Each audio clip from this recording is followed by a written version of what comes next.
let me introduce to you about what is National Agrofood Policy 2.0. So the National Agrofood Policy 2.0 was introduced by the Ministry of Agriculture and Food Industry, or also known as MAFI, to ensure security and stability of food systems in Malaysia. Before we have this policy, Malaysia already had a few similar policies such as the National Agrofood Policy 1.0. The NAP 2.0 served as a continuation and improvement of from the previous policy. The NAP 2.0 is a long-term plan to develop a sustainable and competitive agro-food sector.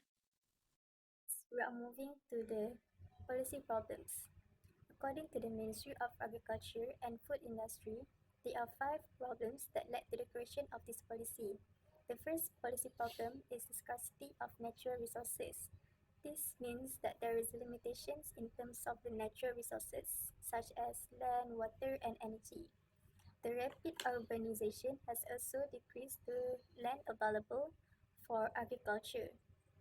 So this limits the country's capacity to increase the local food production.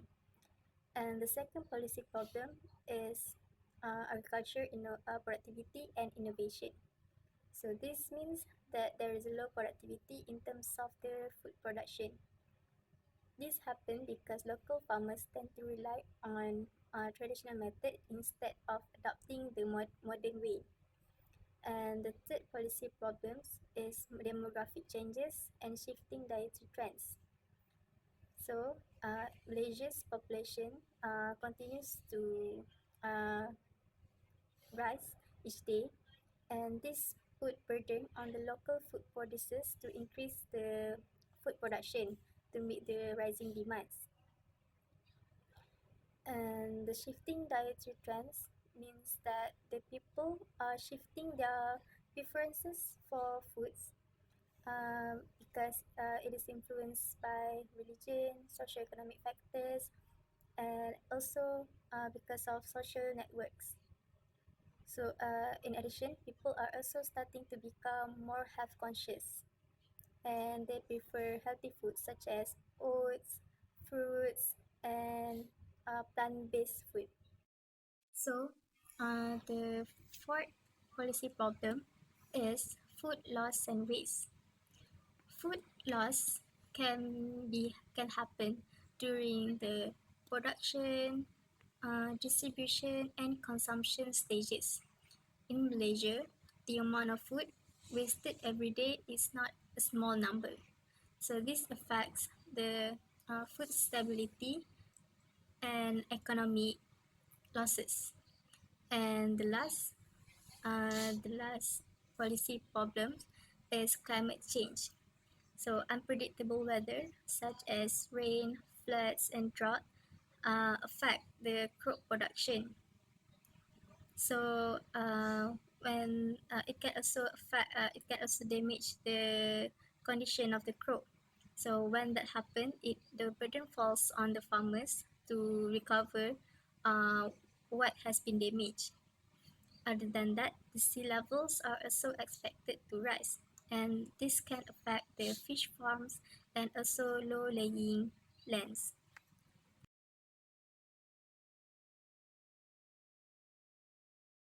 The first objective of NAP 2.0 is to drive income growth and facilitate better quality of life for food producers. In this context, the food producers are the smallholders or the small-scale farmers. They are the dominant group in the agro-food sector with over 76% of all industry players in Malaysia. For your information, food producers receive the lowest amount of income compared to the other workers. Insufficient amount of money cause them struggling to fight for their survivability. Therefore, it is reasonable for the government to increase their income level by increasing the price floor of the agro-food products. For example, the government can increase the price floor of the paddy from RM1,300 to RM1,500. The second objective of NAP 2.0 is to raise production output with quality harvest by increasing the productivity. There are three drivers that can influence the productivity of farmers in this sector. The first one is the adoption of technology and innovative practices. The use of new technologies such as the smart farming technologies can greatly help the farmers to manage agricultural activities more effectively. All they need is to just tap on the screen of their gadgets and all the works at the farms will be managed by the machineries or the system that has been implemented or been installed in their. The second driver is to practice sustainable agriculture practices. By practicing these practices, the consumption of water, prudent soil, animal stock, and plant stock can be reduced greatly. The third driver is by lowering the research and development funds. Even though it may have negative impacts on the public funds, it can help in increasing the productivity among the workers as we utilize the small amount of funds or inputs in our agriculture activities. So, Objective 3 to establish more agile and resilient value chains with high value added activity. The main goal of this objective is to make Malaysia's food supply chains more efficient, flexible, and resilient. We want to focus on activities that add more value, like modern food processing and developing new innovative products. By using advanced technology, our local agriculture product can have better quality and high economic value, making them more competitive in the market. Besides that, the government is also improving infrastructure, logistics, and market access so that product can be distributed more smoothly. At the same time, training and skill programs are given to farmers to help them adapt to market changes and challenges. Overall, all this effort aim to build a more competitive and sustainable agri-food industry that help increase farmers' income and support Malaysia's long-term economic growth. Objective 4. To improve food safety and nutrition well-being of Malaysia. This objective aims to make sure that all food produced and consumed is safe and free from harmful substances. By strengthening monitoring and enforcement, Malaysia can prevent contamination, reduce foodborne disease, and build public confidence in food quality. At the same time, this objective encourages innovation in agri-food products and promote balanced nutrition. Using better farming and processing methods help improve the quality of local food, while encouraging healthy eating support both physical and mental health. Lastly, public awareness and education play an important role. Through campaign and programs on healthy eating, Malaysians can learn to make safer and smarter food choices. Overall, this effort will lead to healthier population and contribute to Malaysia's long-term development. So Objective 5 is talking about to embrace economic, social and spiritual inclusiveness. Inclusivity means all Malaysians can take part in the economy, no matter what their gender, income or where they live. The agri-food sector will help poor families, women and rural communities to earn more and improve their life. This objective also want to balance growth. It doesn't mean that cities that grow fast must leave the rural communities behind, the rural areas behind, just because they are not fully developed, because every region must have chances to develop so the people in the area can enjoy the benefits. But not to forget, digital access is also important. By improving internet and technology, all the people can join and share in Malaysia's progress. So Objective 6 says that to encourage greater adoption of sustainable consumption and production, the United Nations says that we must grow more food and waste less, because food waste land, water, energy and harm the environment. In Malaysia, We must make a good food system, such as from farms to plates to make it more efficient. And studies say that young people are usually waste more because of their busy life and picky choices. This objective also emphasizes in using SCP, which means sustainable consumption and production, by using resources wisely, eating possibly, and reducing waste. So we can save the planet and we can make sure that everyone has enough food.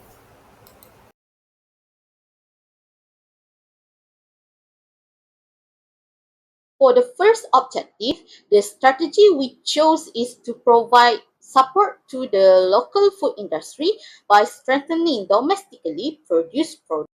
This program aimed to turn small and medium enterprise entrepreneurs into competitive suppliers and manufacturers in both local and global markets. This can be achieved by encouraging anchor companies to register under this program and buy local products.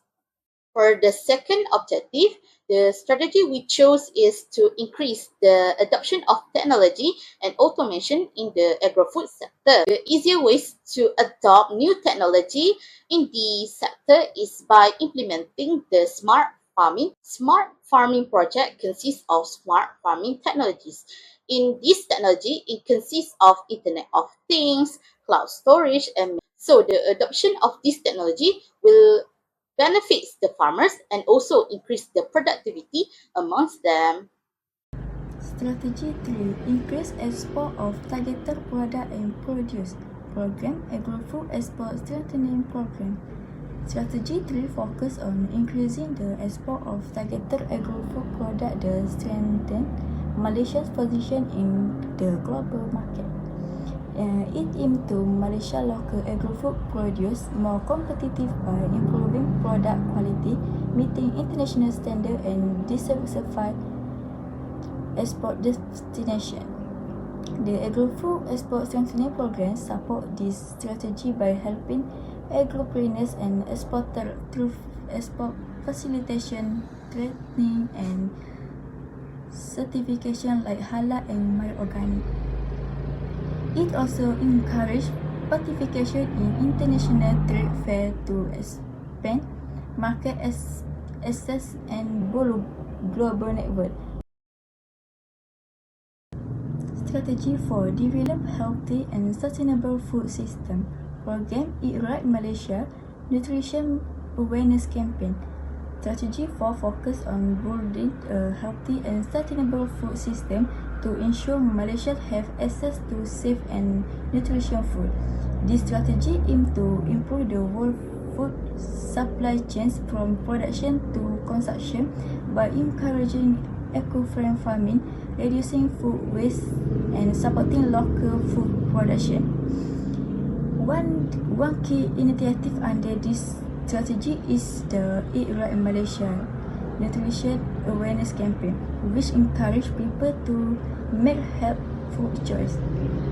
The campaign promotes balanced eating habit, more fruit, vegetable, and whole grain, while reducing sugar, salt, and fat. It also involves education program, communication, outreach, and collaboration with school and health agency. Through the campaign, the government aims to reduce diet-related diseases like obesity and diabetes while promoting a sustainable food culture. The contract farming program started under the Nin Malaysia Plan to strengthen agriculture sector and to support economic growth. This program also helps farmers to produce high-value products and to improve quality through grading, labeling, and packaging. This program also helps farmers to access to better markets and higher income. Many agencies also support this program such as Pharma, MOHD, Agrobank, LPP, LPNM, and Department of Agriculture. Overall, this program can help to improve quality and productivity in both local and international markets. The Appreciate Food Over Waste campaign was started by SW Corp in 2015. Its goal is to teach Malaysians not to waste food especially during holidays. This campaign also works with schools, communities, and local councils to encourage mindful eating and proper food storage. This campaign also turned the food waste into useful things such as animal feed, support food donation, and compost, because it can help us to protect the environment and supports United Nations goals, which is 12.3, to reduce food at home and in communities.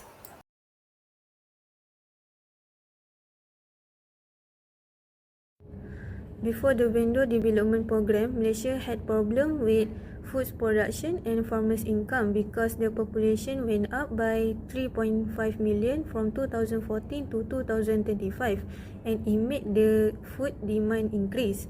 But after the implementation of the program, the farmers could farm again because the food production went up. So the farmers earn better income and they can improve their life. So it strengthened the Malaysia's food security. It also made the anchor companies buy more local food more than importing the food. Before smart farming projects were introduced, the farmer used traditional farming methods. So traditional farming method is where we use traditional tools such as sickles and hoes. For example, like in the paddy agriculture, for example, like in the paddy agriculture, for example, old times farmers will use sickles to harvest rice. It is alright, but the produces were too low and may cause food scarcity. After introducing the smart farming project, the productivity among farmers increased. After introducing smart farming project, the productivity among farmers significantly increased.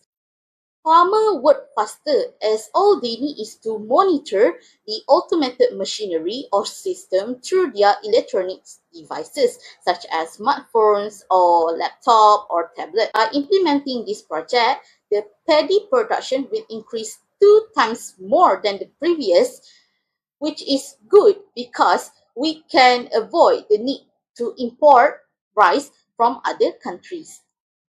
Before the creation of this policy, the amount of food imported is already greater than the amount of food exported. And Malaysia's agriculture also sometimes decline due to low product quality, weak branding, and limited market access. And this suggests that Malaysia's agri-food sector has slow growth and lack competitiveness in the global market.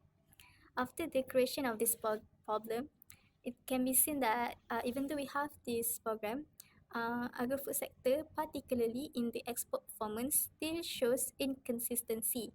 And based on the export data, Malaysia's agricultural export value peaked in December 2024 but somehow dropped in January 2025.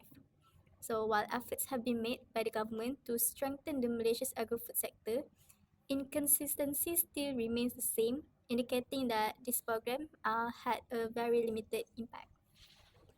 Before the creation of this program, Malaysia had already faced challenges related to unhealthy eating habits.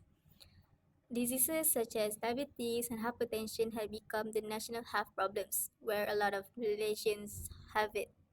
So this reflects that Malaysians are not eating healthy, and the government create the awareness based on this program to encourage citizens to eat healthy foods.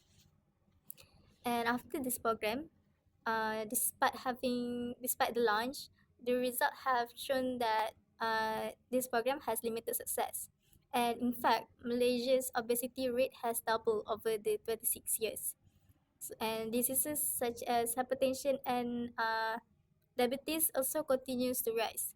It can be seen that this program created by government fails to change eating habits nationwide. And it may has raised awareness, but it has a low significant impact. Okay, now I will continue to evaluate the next objective, which to embrace economic, social, and spatial inclusiveness. To achieve it to the goal direction, it was planned to enhance development commercialization of high-value products through greater collaboration and partnership with private sector. So MOA contract farming is one of contract that arranged by government to ensure quality production and ensure a continuous supply of products that meets market specification. Okay, let's see what's before and after program implemented as strategy to embrace the economy, social and spatial inclusiveness. So before the program have implemented, Malaysia economy was experiencing high industrial growth while the agricultural sector lagged behind. Before the program have implemented, Malaysia economy has experiencing high industrial growth while the agricultural sector lagged behind with concerns over production inconsistency and small farmer welfare. Contract farming in Malaysia was initiated in 9 Malaysia Plan, which took place from 2006 until 2010, where it known as the National Implementary Directorate. There were programs introduced by the government, but it was specialized only for fresh fruits and vegetable, or known as FFV. So after the program have implemented, the Malaysia government introduced the program, which MOA contract farming, where to help farmers get a commensurate for investment on their farm. So the program was implemented by several agencies involved that integrated under the Ministry of Agriculture and Agro-based Industry, such as Pharma, LPP and Agrobank. As a result, it showed the success in achieving a target to help small medium farmers to get commensurate for investment on their farms. Also give positive impact toward government agency. So the trust of public in terms of input buying increases. So next I will evaluate the 6th objective, which to encourage better adoptions of sustainable. So by achieving this objective, which aims to encourage better adoption of sustainable practices to reduce food loss and food wastage along the value chain. This objective has been strategized with a campaign that has been purposely to be called Appreciate Food, Avoid Waste campaign. The campaign was aimed to reduce food wastage and the amount of food waste discarded in landfills. So before one-off program has been implemented as strategy to encourage better adoption of sustainable practices to avoid food loss and food waste, Minister of Deputy Housing and Local Government or KPKT Yang Berhormat Datuk Seri Dr. Haji Ismail bin Haji Abdul Muttalib state that everyone should practice moderation not just during the campaign but throughout their daily life. According to SW Corp reports that food waste increases by 21% during Ramadan with nearly 9,000 tons discarded daily in 2024. The amount of 8,159 tons of solid waste was disposed of daily at 28 landfills under SW Corp supervision during Ramadan in 2023. So of this amount, 35.45% or 2,892 was food waste. However, the volume of food waste discarded during Ramadan has reduced by 3.07% compared to 2022. For example, Negeri Sembilan SW Corp Management have saved 4,872.36 kilo of surplus food worth at 53,595 ringgit, and at Perlis 836.65 kilo of unsold foods and drinks were salvaged through the My Seafood program.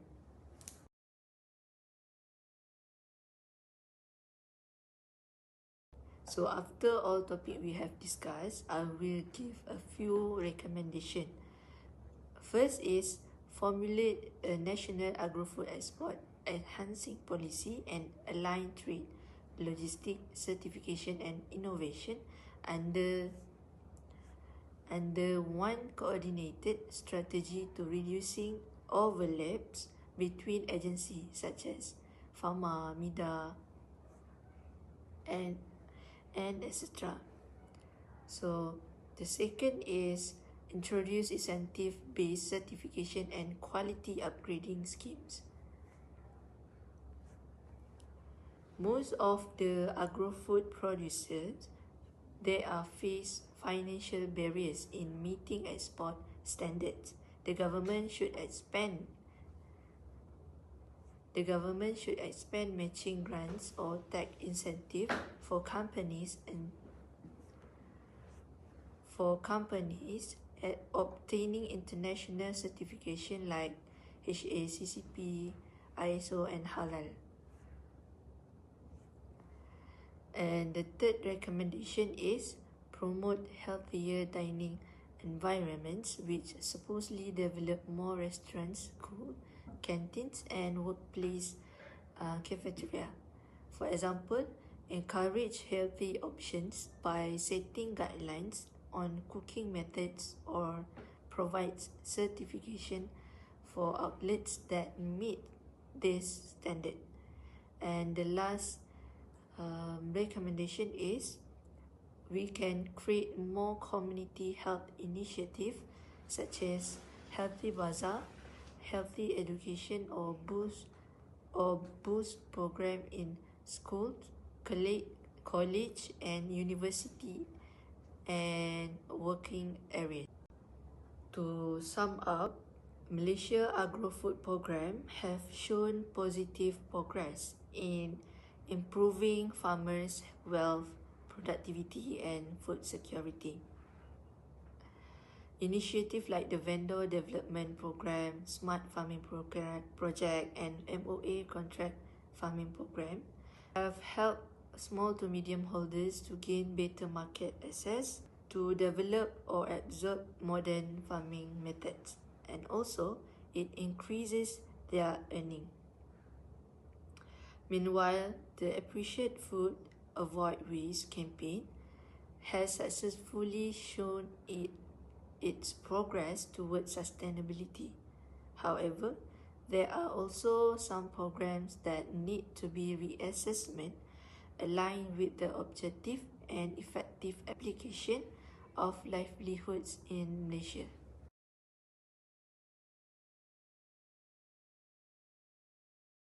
The NFP 2.0 faces challenges like low local food production, dependence on imported foods, and unexpected climate change. Besides that, the NFP 2.0 also faces challenges like high production costs and lack of advancement of technology among farmers, which make it harder to improve the food security in Malaysia. To answer this question, I think National Agrofood Policy NAP 2.0 focus more on modern technology, sustainability and food security, while NAP 1.0 mainly aim to increase food production and reduce import. NAP 2.0 goes future by promoting smart farming, digitalization and high-value agriculture. It also puts stronger attention on nutrient youth participation and global market competitive to make Malaysia's agro-food sector more modern and future-ready. To answer this question, for B40 households, this policy helps them by providing job opportunities in farming and food industries, to help them to earn better income and to improve their life. It is similar to women, but women can be more financially independent and make decisions for their family. It also can improve their skills and knowledge in farming. And for rural communities, this policy can help by increasing access to resources and infrastructure. It can encourage people in village to participate in agro-food activities. So it reduces the need of people to move cities to get work. So let me answer this question. Smart farming process help to increase the productivity among Malaysian farmers as this project has the new technology called smart farming technology. This technology has been implemented or has been adopted in the agricultural tools. For example, like the agricultural drones. So before the drone exists, the farmer has to fertilize paddy field manually, like from one plant to another plant. It is time consuming, limiting the capability of the farmers to expand. However, with the help of these agricultural drones, the farmer workers become much easier as the fertilization process on the paddy will be done using the drone. All the farmer needs is to control the drones using their controller. So from here, we can see that smart farming project that consists of smart farming technology helps farmer to save more time in finishing their works at the farm and also increase the productivity of work among. So from here, we can see that these projects can greatly help farmers to save more time. They can do other work simultaneously.